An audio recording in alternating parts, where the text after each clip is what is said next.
എന്തായാലും കാണുന്നത് എന്തായാലും കാണാൻ മാത്രമേ ഇമ്മ സൈലൻസ്. നമ്മളിപ്പോൾ പോയിക്കൊണ്ടിരിക്കുന്നത് സൈലൻ്റ് വാലിയിൽ കൂടെയാണ്. ഇമ്മ നിങ്ങൾ അങ്ങോട്ട് വരി.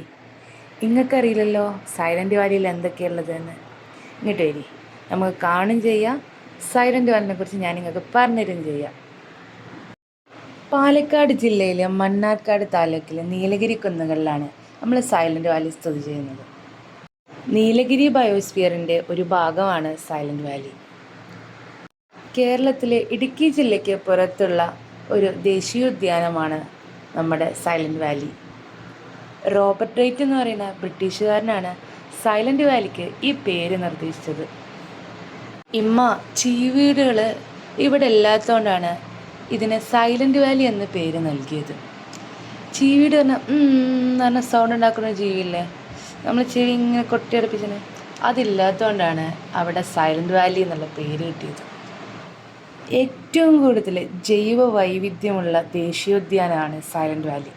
എന്ന് വെച്ച് കഴിഞ്ഞാൽ പലതരത്തിലുള്ള സസ്യങ്ങളായിട്ടുണ്ട്, പിന്നെ അതുപോലെ തന്നെ പലതരത്തിലുള്ള ജീവികളൊക്കെ ഉള്ളൊരു ദേശീയോദ്യാനമാണ് സൈലൻ്റ് വാലി.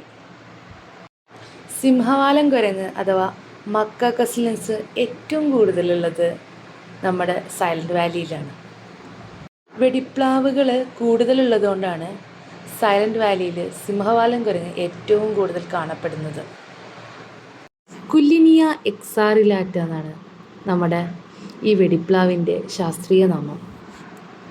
കേരളത്തിലെ ഏറ്റവും വലിയ മഴക്കാട്, അതുപോലെ തന്നെ കേരളത്തിലെ ഏക കന്യകാവനവും നമ്മുടെ സൈലൻ്റ് വാലിയാണ്. മഹാഭാരതത്തിലെ സൈരാന്ധ്രി വനവും നമ്മുടെ സൈലൻ്റ് വാലിയാണ്.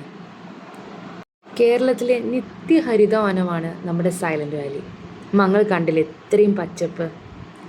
അപ്പോൾ ഉറപ്പല്ലേ ഇത് കേരളത്തിലെ നിത്യഹരിത വനമാണെന്ന്. 1984 അന്നത്തെ പ്രധാനമന്ത്രിയായിരുന്ന ഇന്ദിരാഗാന്ധിയാണ് സൈലൻ്റ് വാലിയെ ഒരു ദേശീയോദ്യാനമായി പ്രഖ്യാപിച്ചത്. പിന്നീട് 1985 September 7 Rajiv Gandhi Silent Valley ഉദ്ഘാടനം ചെയ്തു. ബഫർ സോണായി 2007 സൈലൻ്റ് വാലിയെ പ്രഖ്യാപിച്ചു. ലോക പൈതൃക പട്ടികയിൽ ഇടം നേടിയ ഒരു ദേശീയോദ്യാനമാണ് നമ്മുടെ സൈലൻ്റ് വാലി. സൈലൻ്റ് വാലി ദേശീയോദ്യാനത്തിൻ്റെ 25ാം വാർഷികത്തോടനുബന്ധിച്ച് 2009 സ്റ്റാമ്പ് പുറത്തിറക്കി. സൈലൻ്റ് വാലിക്ക് സ്റ്റാമ്പൊക്കെ ഉണ്ട് കേട്ടോ. ഇപ്പം നിങ്ങൾക്ക് സൈലൻ്റ് വാലിനെ കുറിച്ച് ഏതാണ്ട് ഐഡിയ ഉണ്ടാവും അല്ലേ? ഇനി നമുക്ക് ഇങ്ങനെ യാത്ര പോവാം.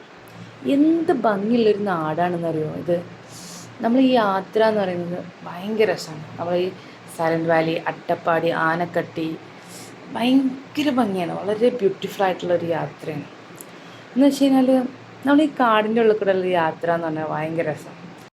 ആനക്കട്ടിക്ക് ആന വണ്ടിയിലൊരു യാത്ര പോകണം, അതെന്ന് പറഞ്ഞു കഴിഞ്ഞാൽ ഭയങ്കര രസം.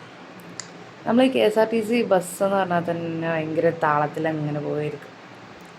ഇതാക്കണം നമ്മുടെ ഈ ഓപ്പോസിറ്റിനൊക്കെ വണ്ടികളായിരിക്കും. ഇതാക്കണം സൈലൻ്റ് വാലിയിൽ ഇപ്പോൾ ഞാൻ പറഞ്ഞില്ല നിങ്ങളോട് നേരത്തെ ഏറ്റവും കൂടുതൽ കാണുന്ന സിംഹവാലൻ കുരങ്ങനെ കണ്ടില്ലേ, ഇതാക്കണം അതിൻ്റെ ഫോട്ടോ.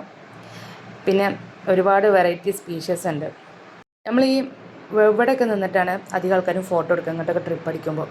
ഇപ്പോൾ ഇവിടെ ആളെ കാണാത്തതെന്ന് വെച്ച് കഴിഞ്ഞാൽ നല്ല രാവിലെ ആയതുകൊണ്ടാണ്. നമ്മളിനി തിരിച്ചു പോരുമ്പോൾ അവിടെയൊക്കെ നിന്ന് ആൾക്കാർ ഫോട്ടോ എടുക്കുന്ന കാണാൻ പറ്റും. അയാൾ എന്തൊരു ഭംഗിയറിയോ കാണാൻ. ഈ സൈഡിൽ നിന്നൊക്കെ നമ്മളിങ്ങനെ ഈ ബസ്സിലിങ്ങനെ പോകുമ്പോൾ നമുക്കതിങ്ങനെ ഫീൽ ചെയ്യും. ഇങ്ങനെ ഓരോ വളവും ഇങ്ങനെ തിരിഞ്ഞിങ്ങനെ പോകുമ്പോൾ നല്ല രസമാണ്. ഇമ്മ ഞാൻ അതിക്കൂടെ ഇങ്ങനെ പോകുമ്പോഴേ നമ്മൾ നെഞ്ചിയമ്മൻ എങ്ങനെ ഞാൻ ആലോചിച്ചു. നമ്മൾ അയ്യപ്പനും കോശിയും തന്നെ സിനിമല്ലേ 2020 ഇറങ്ങി, അതിൽ നമ്മൾ നെഞ്ചിയമ്മ ഒരു പാട്ട് വരുന്നുണ്ട്, ഭയങ്കര ഫേമസാണ്. കലക്കാത്ത സന്തനമേരം, ആ പാട്ട് നിങ്ങൾ കേട്ടിട്ടില്ലേ?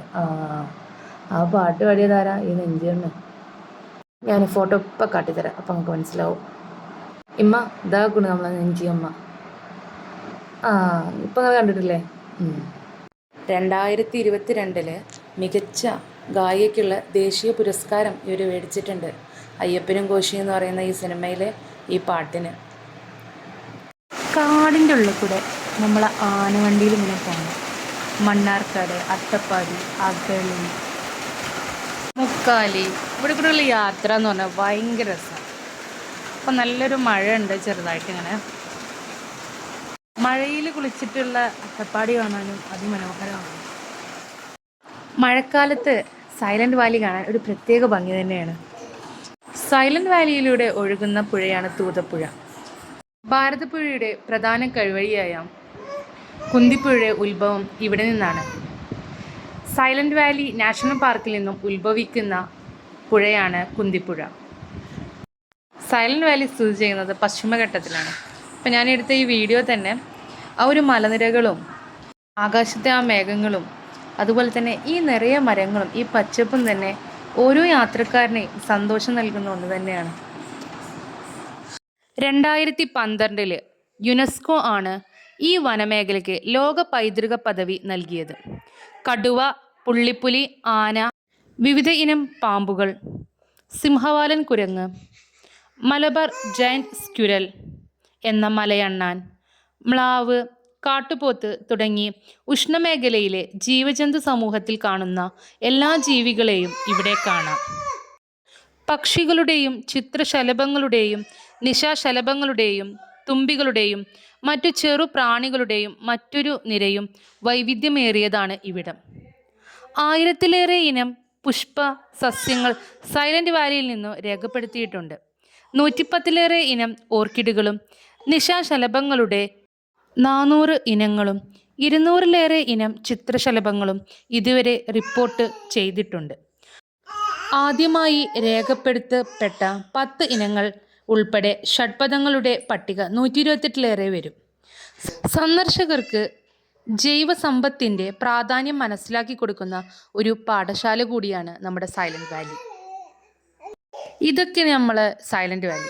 ഇനി നമുക്ക് ആനക്കെട്ടിനെ കുറിച്ച് അറിയണ്ടേ. ആനക്കെട്ടിൻ്റെ ഒരു പ്രകൃതി ഭംഗി എന്ന് പറയുന്നത് പശ്ചിമഘട്ടത്തിൻ്റെ മനോഹരിതയും പച്ചപ്പുമുള്ള കുന്നുകളും ഒഴുകുന്ന അരുവികളും ഇവിടുത്തെ പ്രധാന ആകർഷണമാണ്. സിരുവാണി നദി വളരെ ഫേമസ് ആയിട്ടുള്ള നദി കൂടിയാണ്. ലോകത്തിലെ ഏറ്റവും മധുരമുള്ള 2ാമത്തെ ജലമുണ്ടെന്ന് യുനെസ്കോ സാക്ഷ്യപ്പെടുത്തിയ ശിരുവാണി നദിയുടെ ആസ്ഥാനമാണ് ആനക്കട്ടി. വന്യജീവികളായി ആനക്കട്ടിയിൽ ആന, അതുപോലെ കീരി തുടങ്ങിയ വന്യജീവികളെയാണ് നമ്മൾ കൂടുതലായി കാണപ്പെടുന്നത്. പിന്നെ നമ്മൾ ഈ കാണുന്ന ഈ ഗുൽമോഹറില്ലേ, ഒരുപാടുണ്ട് ഗുൽമോഹറുകൾ നമ്മളീ പോകുന്ന ഈ യാത്രയിൽ.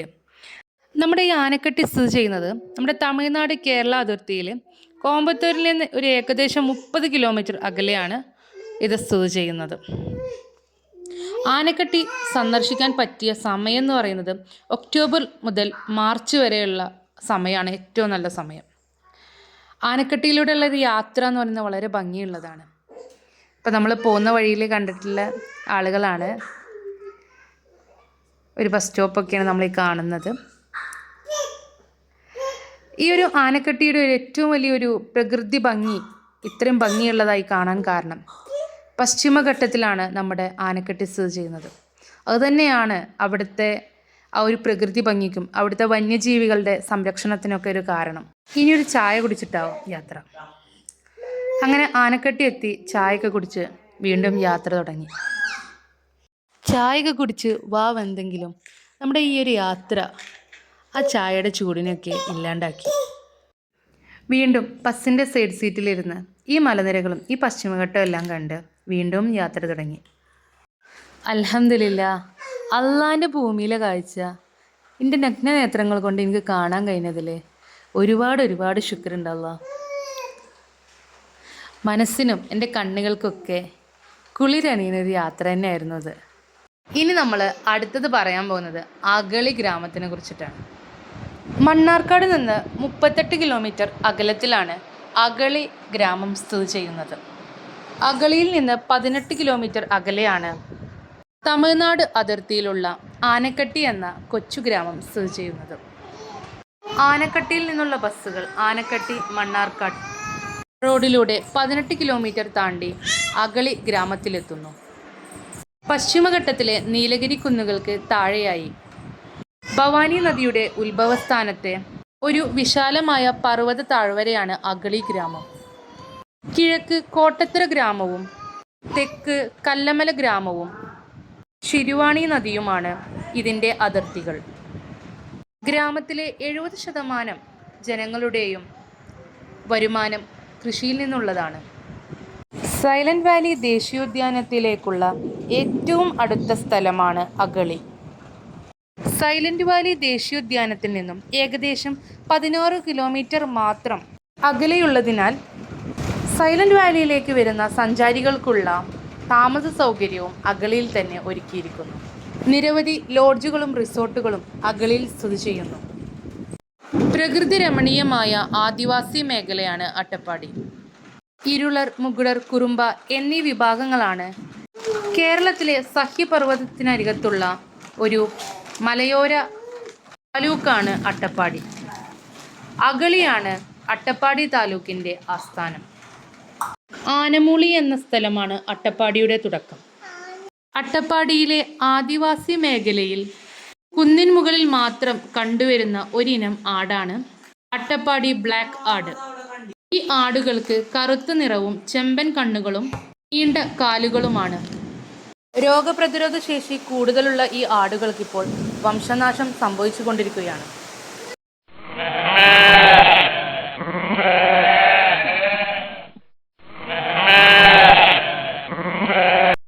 അങ്ങനെ ആനക്കട്ടിയും അഗളിയും ആനമൂളിയും മുക്കാലിയും അതുപോലെ തന്നെ സൈലന്റ് വാലി എല്ലാം കണ്ടു കഴിഞ്ഞ് ഞങ്ങൾ തിരിച്ചു മടങ്ങുകയായി.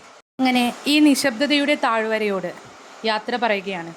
കണ്ണിന് കുളിർമ നൽകിയ, മനസ്സിന് ആനന്ദം നൽകിയ ഈ സൈലന്റ് വാലി എന്ന നിശബ്ദ താഴ്വരയോട് യാത്ര പറഞ്ഞ് ഞാനും മടങ്ങുകയാണ്.